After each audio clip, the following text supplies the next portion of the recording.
अंधेरे में एक फुसफुसाहट। एक बार आधी रात के समय एक अनोखा गांव एक पुराने जंगल के बीचों बीच बसा हुआ था। ग्रामीण लोग सरल जीवन जीते थे, गर्मजोशी, रिश्तेदारी और परंपराओं के प्रति सम्मान पर गर्व करते थे। उनके दिन पूर्वानुमेय पैटर्न में सामने आए। सूर्योदय ने कर्तव्यों की शुरुआत को चिह्नित किया। शाम को आग के चारों ओर बातचीत। लेकिन उन्होंने एक गंभीर रहस्य साझा किया। उनके घरों के सबसे अंधेरे कोनों में छिपी एक ऐसी कहानी की फुसफुसाहट जिसका सामना करने की किसी ने हिम्मत नहीं की। हॉन्टेड हाउस की कहानी। असामान्य रूप से बड़ा और भव्य घर गांव के केंद्र में स्थित था। सभी लोग इसे एक भूले हुए अतीत के अवशेष के रूप में जानते थे, एक ऐसा स्मारक जो उनके पूर्वजों के जीवन और उनकी भयानक किंवदंतियों को दर्शाता था। पीढ़ियों से चला आ रहा यह भय का प्रतीक बन गया। जैसे ही दिन का उजाला घटा, भयावह छायाएं हावी हो गईं।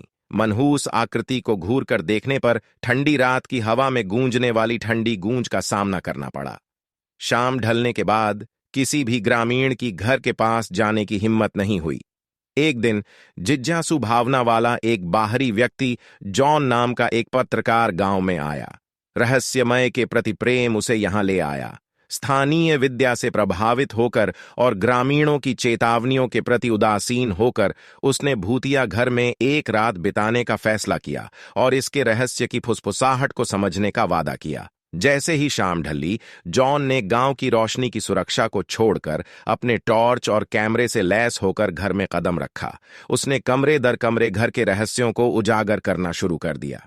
घना अंधकार ने उसे घेर लिया था। उनकी खामोशी केवल उसके कदमों की आवाज से टूटती थी।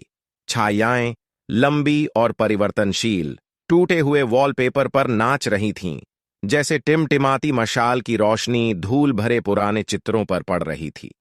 एक खाली कमरा उसे और उसकी बहादुरी और शायद उसकी मूर्खता को दर्शाता है। बिना किसी विशेष घटना के धीमे धीमे घंटे गुजरे। जैसे ही आधी रात करीब आई, घर में अचानक ठंडक दौड़ गई।